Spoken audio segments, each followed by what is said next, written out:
안녕하세요. 법무법인 백성TV 강지식 변호사입니다. 안희준 변호사입니다. 오늘은 요즘 사회적 이슈로 떠오르고 있는 아동 청소년 대상 음란물의 형사적 이슈에 대해 다뤄보도록 하겠습니다.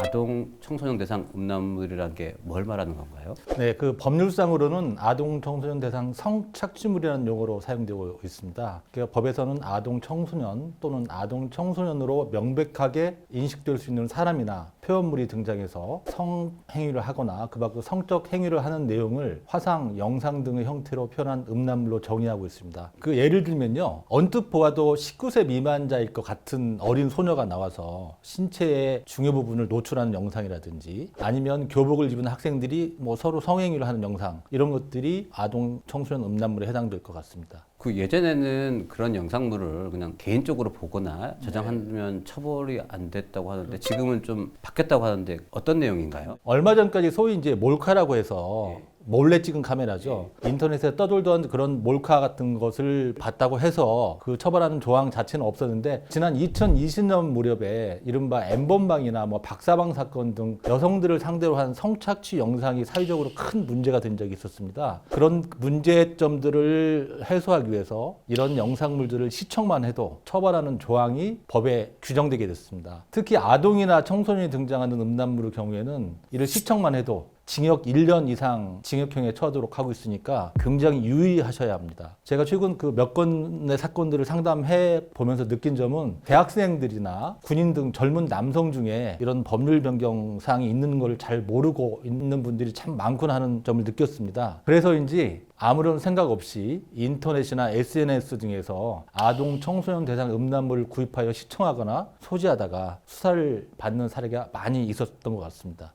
징역 1년 이상이면 벌금도 안 된다는 그렇습니다. 거네요. 네. 아주 강력한 징역형만 있는 것 같아요. 예. 소지 같은 경우는 컴퓨터에 저장만 안 하면 되는 건가요? 그게 그렇지가 않습니다. 요즘은 내 PC나 휴대폰 등 전자기기 자체가 아니더라도 클라우드 서비스와 같이 온라인상에 내 고유 계정을 만들어 놓고 사용하는 경우가 많이 있습니다. 법원은 그 소지의 의미를 자기가 지배할 수 있는 상태에 두고 지배관계를 지속시키는 행위라고만 하기 때문에 클라우드 계정 같은 데다가 파일을 올려놓고 가지고 있으면 그 자체가 소지가 될 수 있습니다. 특히 메가 클라우드 서비스의 경우에 들여오기 기능과 같이 동영상을 내 지배 영역에 가져온다는 인식조차 제대로 하지 못하는 경우가 있기 때문에 특히 유의할 필요가 있습니다. 나도 모르는 사이에 성범죄자가 될 수 있는 상황에 이를 수도 있네요. 그렇습니다. 이거 말고 또 다른 유의할 점이 있을까요? 네, 이 아동 성착취물을 단순히 시청하거나 소지만 한 경우라면 처벌받더라도 법원 단계에서 집행유예를 받거나 또는 아주 경미한 사안의 경우에는 기소유예를 받는 경우도 있을 수 있습니다. 그런데 이런 영상을 제작한 경우라면 불법성이 굉장히 높기 때문에 더 강한 처벌을 받을 수 있어서 진짜 조심해야 합니다. 제 말씀을 듣고 뭐 내가 설마 영상을 제작할 일 있겠어? 라고 가볍게 생각하실 수 있는데요. 그게 그렇지 않은 게 요즘 SNS를 보면 여성들이 자기의 신체의 은밀한 부위를 영상으로 찍어 보내줄 테니까 돈을 달라, 이런 광고 문구가 굉장히 많이 있습니다. 그래서 돈을 보내주고 어느 부위를 찍어서 보내달라 이렇게 해서 받는 순간 아동 청소년 성착취물로 제작 행위자가 되기 때문에